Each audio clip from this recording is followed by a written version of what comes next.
Bonjour, bienvenue sur la maïeutique. Le vertige.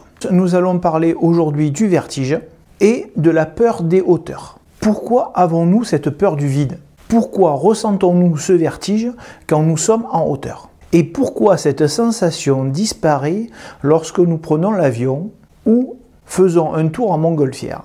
Explorons ensemble ces questions fascinantes et les réponses que la science nous apporte. Dans un premier temps, qu'est-ce que c'est que le vertige? Le vertige, c'est une réponse du système vestibulaire de l'oreille interne qui aide à maintenir notre équilibre en détectant les mouvements de la tête et notre orientation spatiale lorsque nous sommes en hauteur. Des signaux conflictuels peuvent provenir de la vue et du système vestibulaire, provoquant une sensation de déséquilibre et de panique. Il existe différentes situations dans lesquelles le vertige peut se manifester. On pense souvent que le vertige est uniquement lié à la hauteur, mais certaines personnes ressentent cette sensation face à un grand espace ouvert. Et je parle en connaissance de cause parce que dans ma famille, il y a quelqu'un qui souffre de ça justement. C'est-à-dire lors d'un voyage en montagne, les personnes peuvent se sentir mal, même sans avoir la proximité d'un précipice, uniquement avec l'immensité du paysage. Donc le vertige, c'est assez complexe et ça peut se déclencher dans des contextes variés. La plupart d'entre nous ressentent une appréhension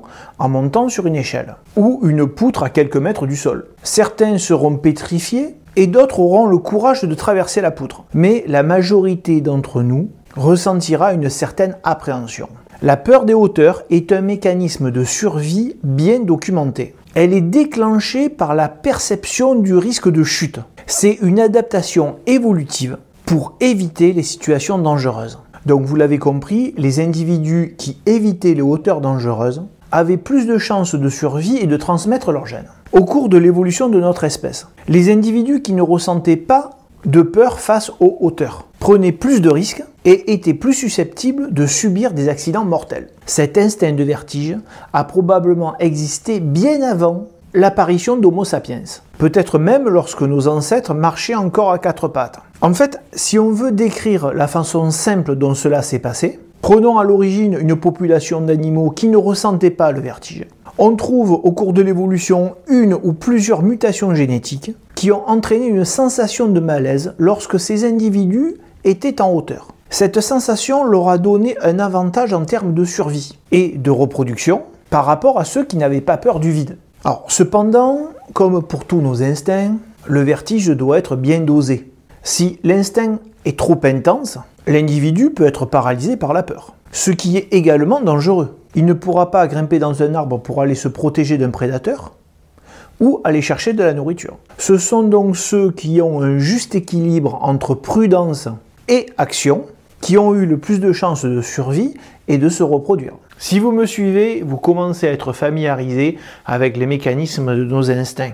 Donc je rajoute une remarque. J'ai dit tout à l'heure dans notre population d'animaux qu'une mutation génétique était apparue, créant la sensation de vertige, et que cette sensation a fini par s'imposer. Mais il ne faut pas oublier que nous sommes face à des mutations aléatoires. Donc dans le passé, on trouve tout aussi bien des individus qui ont eu la mutation génétique inverse, c'est-à-dire qui ne faisaient pas craindre les hauteurs et même qui les faisaient apprécier. Mais vous comprenez bien qu'au vu de la fragilité de l'espèce humaine, cette mutation ne s'est pas répandue. Par contre, on peut faire l'expérience de pensée suivante. Si dans le passé, être en hauteur avait été bénéfique pour notre espèce, par exemple si cela nous avait mis en sécurité, ou nous avait apporté une nourriture plus abondante, notre perception des hauteurs serait sûrement différente. Imaginons que grimper et se positionner en hauteur ait été bien plus avantageux que de rester sur le sol. Alors non seulement nous n'aurions pas développé cette sensation de vertige,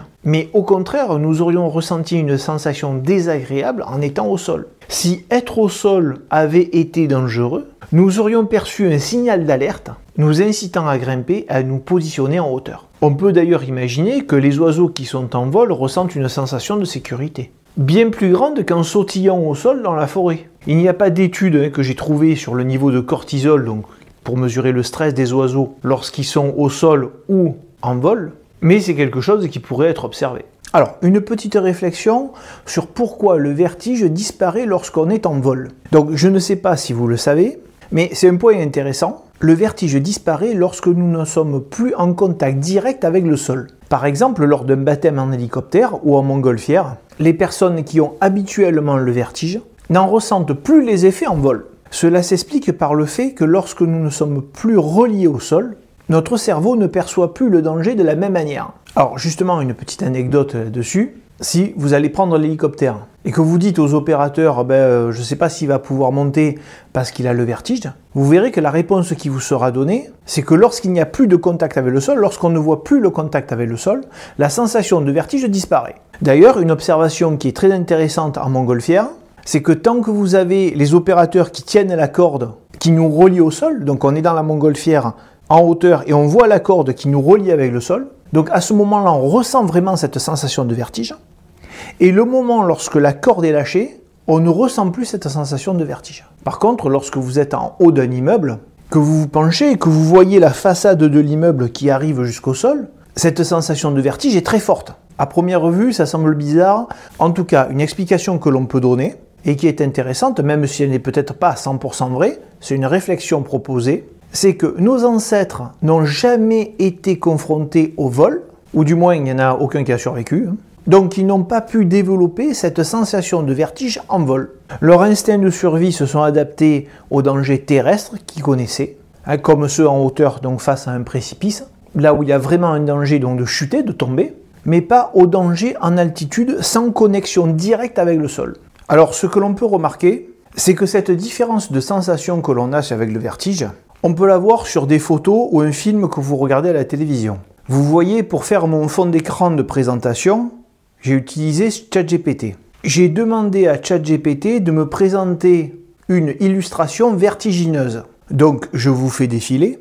On remarque qu'à chaque fois, il nous montre un contact avec le sol. Que l'on soit à la troisième personne, par exemple sur cette illustration, ou à la première personne, par exemple ici, on voit à chaque fois le contact avec le sol. C'est ce qui rend cette sensation de vertige très forte. Par contre, si l'on voit des illustrations où l'on se trouve placé tout aussi haut, mais sans contact avec le sol, par exemple ici, où vous imaginez dans un film où vous survolez une ville, on ne remarque pas cette sensation oppressante de danger. En conclusion, la peur des hauteurs et le vertige sont des mécanismes de survie profondément ancrés dans l'espèce humaine. Le vertige est un exemple d'instinct qui guide nos actions, façonnées par des centaines de milliers d'années d'évolution. Connaître nos instincts nous permet de les comprendre et de mieux gérer les situations dans lesquelles ils se manifestent. Nous devons utiliser notre cerveau et notre raison pour continuer de prendre des décisions éclairées.